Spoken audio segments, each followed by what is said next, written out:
우리는 그저께 룻기 3 장을 통해서 보아스를 향한 룻의 열심, 보아스를 향한 룻이라는 여인의 열정에 대하여 살펴보았습니다. 이제 이 룻기의 마지막 4장 우리가 읽었던 이 말씀은 그런 룻을 위한 보아스의 열심, 그런 룻을 위한 보아스의 열정에 대한 메시지를 우리에게 주고 있습니다. 그래서 룻기 3 장은 룻이 보아스를 향하여 드렸던 열심을 통하여서 우리의 보아스인 예수 그리스도를 향하여 룻과 같은 우리가 어떻게 행동해야 되는지에 대한 교훈을 살펴보았다면, 오늘은 이 보아스가 룻을 위하여 한 행동을 바라보면서 우리의 보아스이신 예수 그리스도께서 룻과 같은 우리를 위하여 무엇을 하셨는지, 또 어떤 열심을 내었는지, 그분이 하신 일이 무엇인지, 이것을 마지막 룻을 마무리하면서 살펴보려고 합니다. 자, 그러면 이제 이 4장 말씀을 통하여서 우리의 보아스이신 예수 그리스도께서 룻과 같은 우리를 위해 무엇을 하셨는가? 그 첫 번째는 희생을 하셨다라는 것입니다. 희생을 하셨다. 여러분, 4장 전체는 룻을 위한 보아스의 열심이에요. 그런데 그 열심이 무엇으로 이어졌는가 하면 온통 희생으로 넘쳐나고 있어요. 보아스는 온통 룻을 위하여 희생하고 있다라는 것을 보게 되는데, 그래서 그 희생의 의미를 좀 찾아볼 필요가 있는데, 먼저는요, 이 희생이요, 자발적이다라는 것을 우리가 언급하고 지나가야 합니다. 1절을 다시 한번 보실까요? 오늘 4장 1절을 보시면 보아스가 성문으로 올라가서 거기에 앉아 있더니 마침 보아스가 말하던 누가 지나갑니까? 기업 물을 자가 지나간. 그러니까 나오미와 룻의 기업을 물을 1순위가 보아스입니까? 아닙니까? 보아스가 아니에요. 보아스는 그렇게 할 이유가 없어요. 4절도 보시면요. 내가 여기 앉은 이들과 내 백성의 장로들 앞에서 그것을 사라고 네게 말하여 알게 하려 하였노라. 만일 네가 물으려면 물으려니와 만일 네가 물으지 않으려거든 내게 고하여 알게 하라. 그러니까 1순위인 그 사람도 율법에 기록된 대로 이것이 의무요 책임이긴 하지만 이것을 반드시 해야 되는 것입니까? 아니면 거절할 수 있는 겁니까? 거절할 수 있는 거예요. 네 다음이 내다. 그 외에는 물을 자가 없다라고 말하면서 나오미와 룻의 기업을 물으는 것이 사실은 보아스에게 1순위도 아니고 그에게는 책임과 의무도 아니었음에도 불구하고 그가 지금 이 희생을 감내하고 있다. 자발적으로 사랑이 이유인 단 한 가지밖에 없는 그러한 희생이다라는 것을 우리는 보게 되고, 그리고 또 이 자발적인 그의 희생은 또 명예를 매우 실추시키는 희생이기도 합니다. 왜냐하면 5절을 한번 보실까요? 그저 나오미와 룻을 복양하는 정도가 아니에요. 5절을 읽어볼까요? 시작. 보아스가 이르되 네가 나오미의 손에서 그 밭을 사는 날에 곧 죽은 자의 아내 모압 여인 룻에게서 사서 그 죽은 자의 기업을 그의 이름으로 세워야 할지니라. 지금 단순히 다 잃어버린 파탄난 인생인 나오미와 룻을 복양하는 정도가 아니라 이 기업을 물은다라는 것은 나오미도 복양해야 되지만 룻과 결혼하는 것이 전제로 깔려 있다라는 것. 룻과 하나 되는 것. 그것도 지금 이제 표현의 사장에 보면 계속 룻을 모압 여인 이렇게 이야기를 하고 있단 말이죠. 그러니까 이것은 사실 이스라엘 사람 입장에서는 명예를 상당히 실추시키는 것입니다. 왜 그렇습니까? 모압이라는 이름 자체가 창세기 19장에서 시작되거든요. 36절과 37절을 읽어볼까요? 시작. 롯의 두 딸이 아버지로 말미암아 임신하고 큰 딸은 아들을 낳아 이름을 모압이라 하였으니 오늘날 모압의 조상. 여러분, 모압이라는 민족 자체가 어떻게 시작된 것입니까? 큰딸이 아버지와 성관계를 가져서 시작된 민족이에요. 그러니까 이스라엘에게 있어서는, 이건 이스라엘뿐만 아니라 그냥 우리에게 있어서도 이런 족보로 시작된, 이런 상황에서 시작된 여인, 그 민족과 하나 된다? 이거는 선민 사상으로 가득했던 이스라엘 백성들에게는 있을 수 없는 일입니다. 거기다가 그 역사를 보시면 민수기 25장부터 한번 저번에도 한번 읽어봤지만 이스라엘이 시딤에서 머물러 있더니 그런 더러운 시작점을 가지고 있었던 모함이 그 백성이 모함 여자들과 음행하기를 시작하니라. 그 여자들이 자기 신들에게 제사할 때에 이스라엘 백성을 청하매 백성이 먹고 그들의 신들에게 절함으로 이스라엘이 바알부올에게 가담한지라 여호와께서 이스라엘에게 진노하시니라. 모압은 아버지와의 관계 속에서 태어난 민족, 더러운 시작을 가지고 있고 그 역사도 보면 이스라엘이 어떻게 하게 만들었다는 거예요. 죄짓게 만들었다는 거예요. 간음하게 만들고 음행하게 만들고 하나님을 떠나게 만들었다는 거예요. 그래서 하나님은 신명기 23장 3절을 보시면 이렇게 모압에 대해서 말합니다. 암몬 사람과 모압 사람은 여호와의 총회에 들어오지 못하리니 그들에게 속한 자는 10대뿐 아니라 영원히 여호와의 총회에 들어오지 못하리라. 그러니까 그 민족은 하나님께서도 이렇게 평가한 민족이란 말이에요. 모압은 사실 여기 지금 내가 내 자식을 결혼시킨다. 혹은 내가 누군가와의 가문과 연합한다라고 생각해 보십시오. 그러면 굳이 이런 집안하고 내 명예를 실추시켜가면서 그렇게 할 이유가 하등 없는 그러한 여인과의 결혼을 전제로 하고 있기 때문에 명예를 실추시키는 그러한 희생이었다라는 것. 그러나 무엇보다도 이 기업 무르는 것, 룻의 기업을 무르는 것은 큰 손실, 실제적인 손실을 가지고 오는 진짜 큰 희생이다라는 것을 우리는 보게 됩니다. 오늘 이름을 밝히지 않죠. 아무개 이렇게 이제 표현을 하는데 룻과 나오미의 그 기업을 물을 1순위에 있었던 사람이 먼저는 4절을 보시면 후반절에 한번 가볼까요? 만일 네가 물으지 아니하려거든 내게 구하여 알게 하라. 네 다음은 나요. 그 외에는 물을 자가 없느니라 하니 그가 이르되 뭐 어떻게 한대요? 내가 물으리라. 내가 나오미의 밭을 내가 살게. 내가 나오미의 밭을 사서 내가 나오미를 봉양할게. 이렇게 처음에는 이야기했어요. 왜 그랬냐 하면 지금 나오미는 이미 많이 나이가 늙었어요. 그래서 나오미의 밭을 사면 나오미가 살아있는 동안만 봉양해주고 나오미가 죽고 나면 그 땅이 어떻게 될 거라는 거예요. 내 땅이 될 거니까 내게 이익이 있을 거라 생각해서 내가 그렇게 할게. 내가 물을게. 뭐 살아있는 나오미와 룻 여자 두 입 정도 어느 정도 뭐 얼마 살지 모르지만 그거 좀 봉양해주면 그 대가로 뭘 받는 거예요?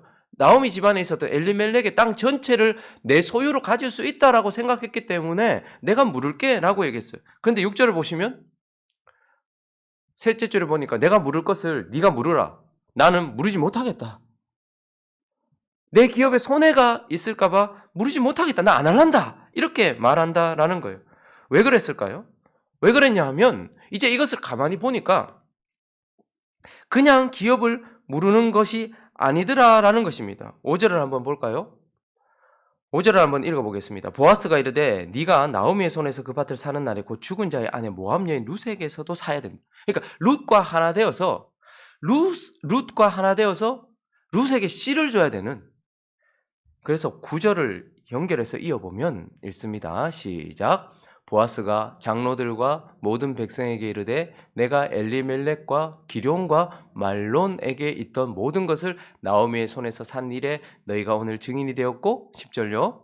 또 말론의 아내 모압 여인 룻을 사서 나의 아내로 맞이하고 그 죽은 자의 기업을 그의 이름으로 세워 그의 이름이 그의 형제 중과 그곳 성문에서 끊어지지 아니하게 하매 너희가 오늘 증인이 되었느니라. 자, 지금 이제 나오미와 룻의 기업을 물은다라는 것은 단순히 그들의 땅을 내가 사서 그 중에 얼마를 가지고서 나오미와 룻을 봉양하는 정도가 아니라 룻과 함께 결혼을 함으로써 살아있는 자들을 봉양하고 살아있는 자들을 살게 하는 것뿐만 아니라 그의 죽은 자들의 이름을 이어주는 거다라는 거예요. 여러분 이걸 이해하기 위해서는 히브리인들의 그 생각을 이해할 필요가 있습니다. 신명기 25장 5절과 6절을 보시면요. 형제들이 함께 사는데 그중 하나가 죽고 아들이 없거든 그 죽은 자의 아내는 나가서 타인에게 시집가지 말 것이요.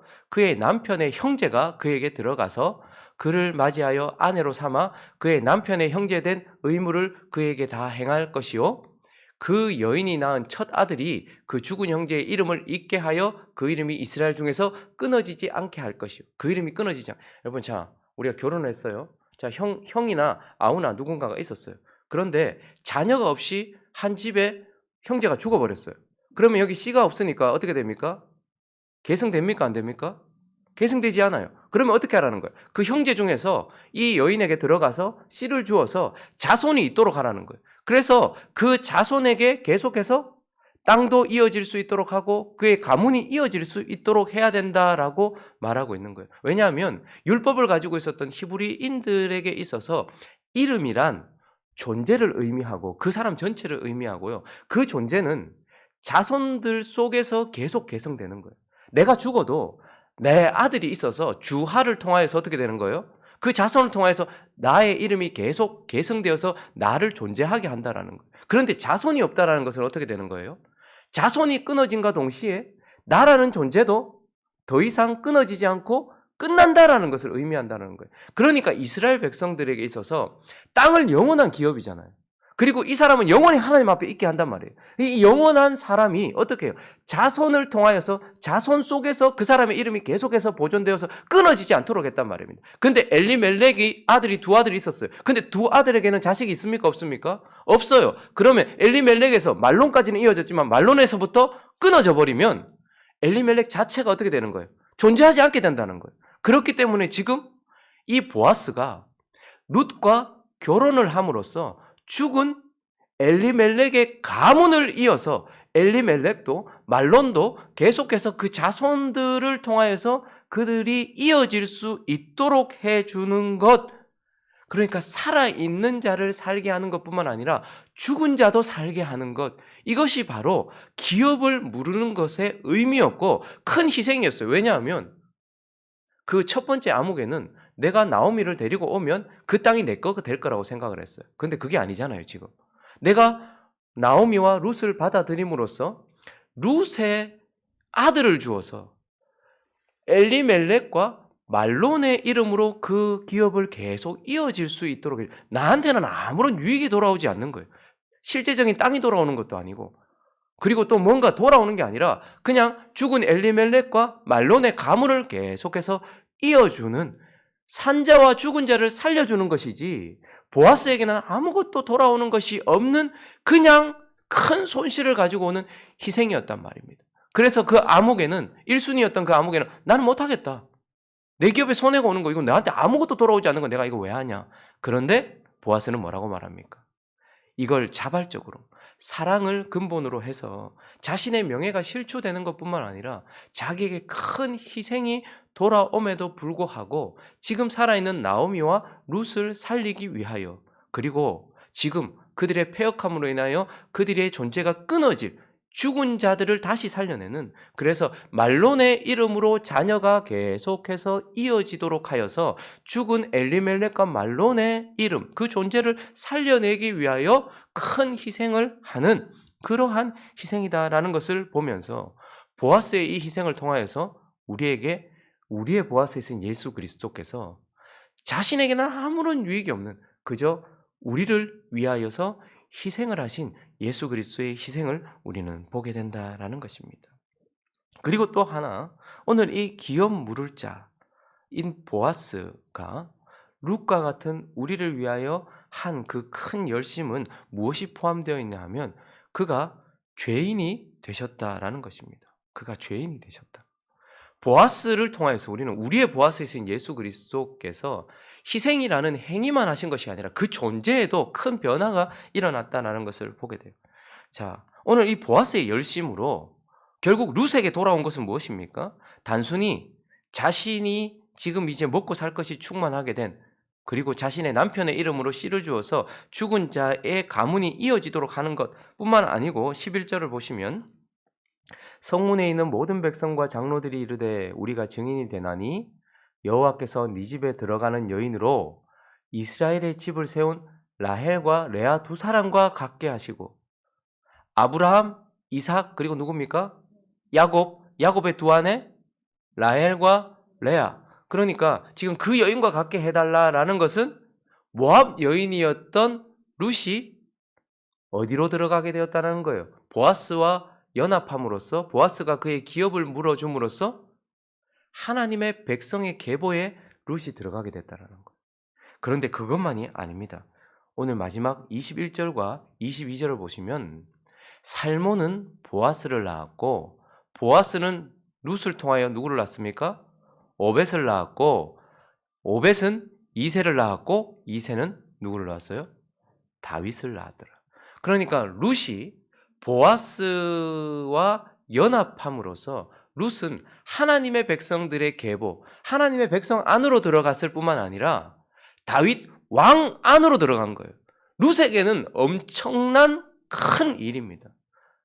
보아스와의 연합, 보아스가 그의 기업을 물어줌으로 말미암아 모압 여인이었던 룻이 하나님의 백성의 계보 속으로, 그리고 다윗의 계보 속으로 들어가게 됐어요. 자, 그럼 반대로 우리는 여기서 은혜를 되게 많이 받거든요. 우리가 다윗의 계보 안으로 들어갔다. 근데 반대의 입장으로 생각해 보십시오. 그러면 보아스가 룻과 결혼함으로써 보아스에게는 어떤 일이 일어났습니까?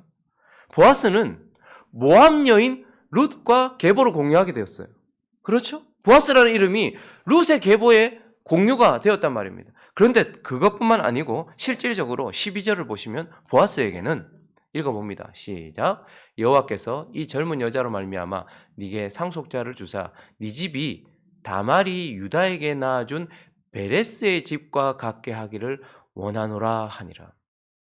지금 보아스가 룻과 결혼함으로써 보아스는 어떤 계보로 이어지고 있다라고 말하냐면 유다의 계보로 이어지고 있대요.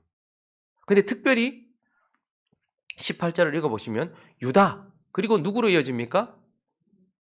18절 있습니다. 시작.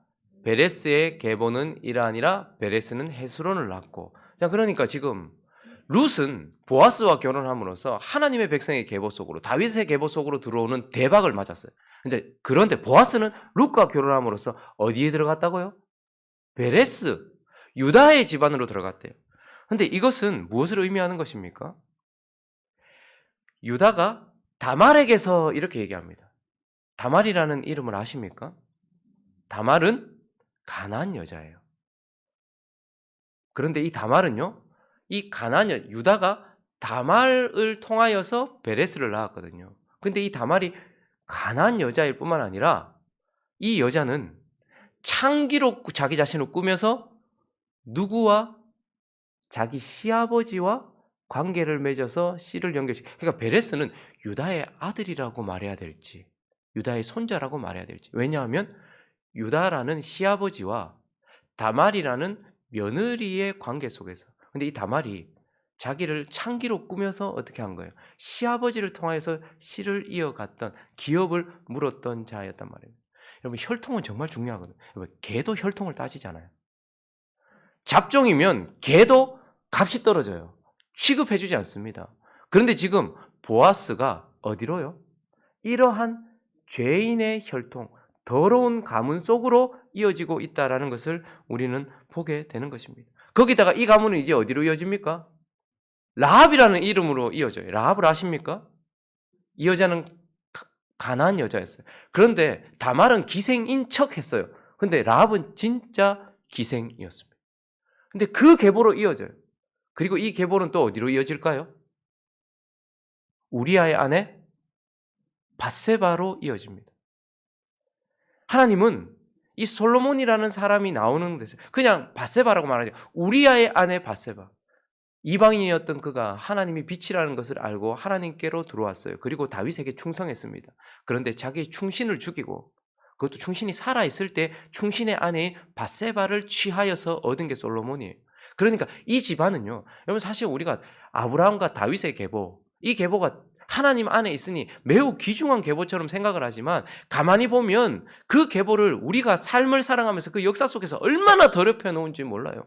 가난한 여자의 며느리와 함께하고, 그리고요 또 창기와 함께하고, 거기다가 충신 죽이고 그 여자 뺏어서 함께하면서 이어갔던 죄인의 계보였단 말입니다. 그런데 보아스가 룻과 결혼함으로써 그 계보 속으로 들어왔어요. 그런데 이것은 고스란히 무엇을 의미합니까? 우리의 보아스이신 예수 그리스도가, 그 거룩하신 하나님이 이 계보 속으로 우리 안으로 들어오셨고, 그래서 그분이 뭐가 되셨다는 거예요? 죄인이 되셨다라는 거예요. 그분이 우리의 기업을 물어주기 위하여서 단순히 큰 희생만 하신 것이 아니라 존재적으로 그분이 죄인이 되신 거예요. 그래서 그분은 누구를 통해 오십니까? 아브라함과 다윗의 자손으로 오세요. 이 더러운 계보를 타고 오신단 말입니다. 저와 여러분의 기업을 물기 위하여서 죄인이 되어 오세요. 그리고요, 한평생 그분은 죄인과 함께 하셨습니다. 그리고요, 마지막 죽으실 때에도요, 예수 그리스도 혼자 꼿꼿하게 죽으셨습니까? 양쪽에 죄인이 있었습니다. 그래서 그분은 죄인 안으로 들어오셔서 죄인이 되시고 죄인과 함께 하셨고 마지막 죽으실 때에도 죄인과 함께 죽으심으로써 죄인이 되셨다라는 것을 우리에게 가르쳐 주고 있는 것입니다. 그래서 우리는 이 룻기를 마무리하면서 룻이 받은 대박이 아니라 룻을 향한 열심으로 보아스가 어떠한 희생을 했고 어떠한 존재가 되었는지로 마무리하는 이 룻기를 살피면서 룻이 보아스를 향하여서 가졌던 그 열정, 그걸 우리가 본받아야 하기도 하지만 그러한 룻을 위하여 보아스가 무엇을 하셨는지, 우리의 보아스이신 예수 그리스도께서 우리를 위하여 무엇을 하셨는지 우리는 그것을 살펴보면서 룻기를 덮어야 된다라는 것입니다. 말씀을 정리하겠습니다. 룻기는 사사기와 사무엘서 사이에 배치되어서 그 어두운 사사기, 끊임없이 하나님을 떠나는 그 어둠의 나라를 만들고 있고 죽음의 나라를 걸어가고 있는 하나님의 백성들에게 하나님이 무엇을 하셨는지를 보여주는 그러한 짧지만 매우 중요한 말씀입니다. 그래서 이 사사기를 걸어가고 있는 우리에게 룻기를 통하여 하나님이 무엇을 하셨습니까? 그들에게 돌보아주시면서 양식을 준비하신 분이에요. 우리는 계속 기근을 만날 수밖에 없는 인생이에요. 흉년을 만들 수밖에 없는 인생이란 말입니다. 그런데 하나님은 그러한 우리를 돌보셔서 양식을 주시는 분이라는 거예요. 그리고요, 그 하나님은요, 저기 이름도 없는 저기 모압 땅에 그러나 믿음으로 하나님의 날개 아래로 들어오려고 하는 룻이라는 여인을 어떻게 해요? 하나님의 나라로 데리고 오시는 분. 남은 자를 하나님의 품으로 하나님의 나라로 인도하시는 분이다라는 것을 보게 돼요. 그러나 무엇보다도 이 룻기를 통하여서 하나님 없는 패역한 인생을 위하여서 하나님이 지금 무엇을 하고 있는 겁니까? 왕을 준비시키고 있는 거예요. 룻기 마지막에 누구의 이름으로 딱 끝을 냅니까? 다윗. 사사기는 어떻게 끝납니까? 그때에 이스라엘의 왕이 없으므로. 그 패역한 인생을 살아가고 있었던 사사기의 하나님의 백성들을 위하여 하나님은 왕을 준비하고 계신다라는 것. 그리고 또 무엇보다도 중요한 것. 그것은 바로 오늘 13절을 읽고 14절을 읽고 마무리할까요? 읽어봅니다. 시작. 여인들이 나오미에게 이르되 찬송할지로다. 여호와께서 오늘 네게 기업 물을 자가 없게 하지 아니하셨도다. 이 아이의 이름이 이스라엘 중에 유명하게 되기를 원하노라. 하나님이 뭐 하십니까? 패역한 하나님의 백성들을 위하여 왕을 준비하고 계시고, 그리고요, 지금 저기서 뭐라고 말합니까? 파탄난 우리를 위하여서 기업 물을 자를 준비하셨다라고 말하고 있는 것. 그래서 찬송해라. 여호와께서 오늘 네 기업 물을 자가 없게 하지 않았다. 그러니 그 기업 물으는 그 아이의 이름, 그 이름이 유명해지기를 원한다. 그래서 패역한 우리를 위하여 왕 예수 그리스도를 준비하고 계시고 파탄난 우리 인생을 다시 회복시키기 위하여 우리의 기업 물을 예수 그리스도를 준비하고 계신다라고 룻기를 통하여서 말씀하고 있는 것입니다. 룻기는 매우 짧습니다. 4장밖에 없어요. 그러니 사사기에 있는 우리의 인생이 저 빛나는 저 하나님의 나라를 보여주는 사무엘로 이어지도록 하나님께 하신 일을 다시 한번 이 5월에 룻기를 읽으시면서 그것을 덮기 전에 찬송하리로다. 기업 물을 자가 없게 하지 않으신 하나님, 그리고 다윗이라는 이름으로 끝을 내신 이 룻기를 통하여서 하나님의 은혜가 얼마나 큰지를 깨닫고 룻과 같이 하나님을 향하여 살아가는 저와 여러분 되시기를 예수 그리스도의 이름으로 축원합니다.